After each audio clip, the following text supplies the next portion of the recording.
Welcome our channel. क्या आपको कहानी अच्छी लगती है तो इस चैनल को सब्सक्राइब कर लीजिए। एक वक्त की बात है, बादशाह अकबर अपने दरबारियों के साथ दरबार में मौजूद थे। तभी उनके मन में एक बात आती है। बादशाह बोलते हैं कि मेरे आसपास हमेशा बुद्धिमान लोग रहते हैं और मैं उनके बीच रहकर बोर हो गया हूँ। मैंने फैसला किया है कि मुझे कुछ मूर्ख व्यक्तियों से मिलना चाहिए। अकबर बीरबल से कहते हैं, तुमने हमेशा हमारी मदद अपने ज्ञान और चतुराई से की है। हम चाहते हैं कि इस बार भी तुम ऐसा ही कुछ करो और हमारे लिए 6 मूर्ख व्यक्ति ढूंढ कर लेकर आओ। बीरबल जी जहां पनाह, मैं आपके लिए 6 मूर्ख व्यक्ति जरूर ढूंढ कर लाऊंगा। अकबर हम आपको 6 मूर्ख व्यक्ति ढूंढने के लिए 30 दिन का समय देते हैं। बीरबल जहां पनाह, मुझे इतने अधिक समय की आवश्यकता नहीं पड़ेगी। अकबर ठीक है, अगर तुम उससे पहले ही मूर्ख व्यक्ति ले आ सकते हो तो यह अच्छी बात है। इसके बाद बीरबल मूर्ख व्यक्तियों की तलाश में निकल पड़ता है। बीरबल रास्ते में पूरा समय इसी सोच में था कि उसे वो मूर्ख लोग कहाँ मिलेंगे। तभी उसे गधे पर बैठा एक आदमी दिखाई देता है, जो सिर पर घास की गठरी रखे हुए था। बीरबल ने तुरंत घोड़ा रोका और उससे उसकी पहचान पूछने लगा। बीरबल कौन हो तुम और ऐसे गधे पर बैठकर और घास अपने सिर पर लेकर क्यों जा रहे हो? व्यक्ति मैं रामू हूँ और मेरा गधा कमजोर व थका हुआ है, इसलिए गधे का बोझ कम करने के लिए मैंने घास की गठरी अपने सिर पर रखी है। यह सुनकर बीरबल सोचता है कि मुझे पहला मूर्ख व्यक्ति मिल गया।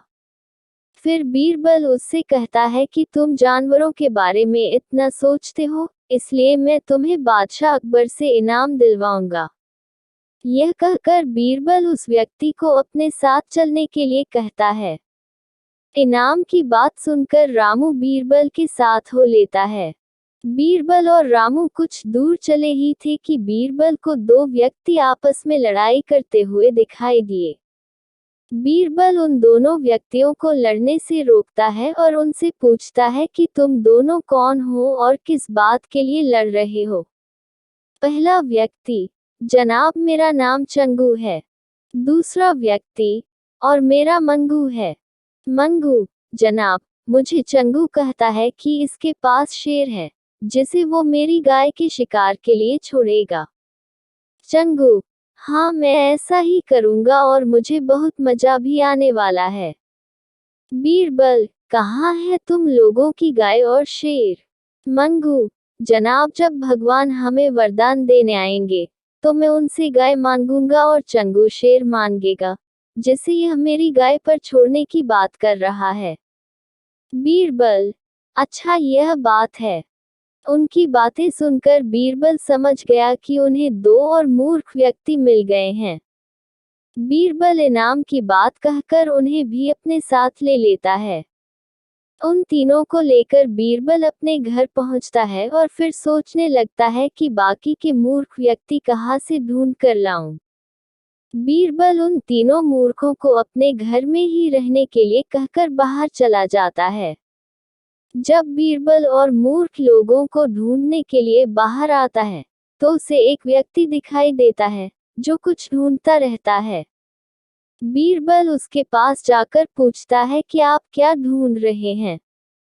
व्यक्ति जनाब मेरी अंगूठी कहीं गिर गई है जिसे मैं काफी समय से खोज रहा हूँ, लेकिन मुझे नहीं मिल रही है। बीरबल क्या आपको पता है कि अंगूठी कहाँ गिरी थी? व्यक्ति दरअसल मेरी अंगूठी यहाँ से दूर उस पेड़ के पास गिरी थी, लेकिन वहाँ अंधेरा होने के कारण मैं यहाँ उसे ढूंढ रहा हूँ। बीरबल अच्छा यह बात है, आप कल हमारे साथ बादशाह के दरबार में चलो। मैं बादशाह अकबर से आपको दूसरी अंगूठी देने के लिए कहूँगा। व्यक्ति अच्छा ठीक है फिर खुश होकर। अगले दिन सुबह बीरबल दरबार में उन चारों मूर्खों को लेकर पहुंचता है। बीरबल बादशाह अकबर, मैं आपके कहे अनुसार मूर्ख व्यक्तियों को ढूंढ कर ले आया हूँ। अकबर, बीरबल, तुमने तो एक ही दिन में मूर्ख व्यक्ति ढूंढ लिए। क्या हमारे राज्य में मूर्खों की संख्या अधिक है और तुम यकीन के साथ कैसे कह सकते हो कि ये व्यक्ति मूर्ख हैं? बीरबल ने बादशाह से सारी बातें बताई। फिर अकबर कहते हैं कि ये तो केवल 4 ही लोग हैं, बाकी के 2 मूर्ख कहाँ हैं? बीरबल, जहाँ पनाह, यहाँ पर 6 मूर्ख व्यक्ति हैं। अकबर, यहाँ कहाँ है और कौन है, हमें भी बताओ। बीरबल, जहाँ पनाह, एक तो मैं स्वयं हूँ।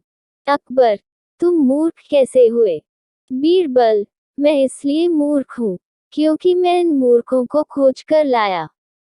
अकबर, फिर अकबर हंसने लगता है और कहता है कि मैं समझ गया कि दूसरा मूर्ख कौन है, पर मैं तुमसे सुनना चाहता हूँ। बीरबल, दूसरे आप हैं जहाँ पनाह, जो आपने मुझे मूर्ख व्यक्तियों को लाने के लिए कहा। बीरबल की बातें सुनकर अकबर उसकी प्रशंसा करने लगते हैं और कहते हैं कि बीरबल के पास हर सवाल का जवाब होता है। कहानी से सीख, दिमाग और चतुराई से हर मुश्किल काम आसान हो सकता है, लेकिन ऐसे कामों में अपना कीमती समय व्यर्थ नहीं करना चाहिए, जिसका कोई मतलब न हो।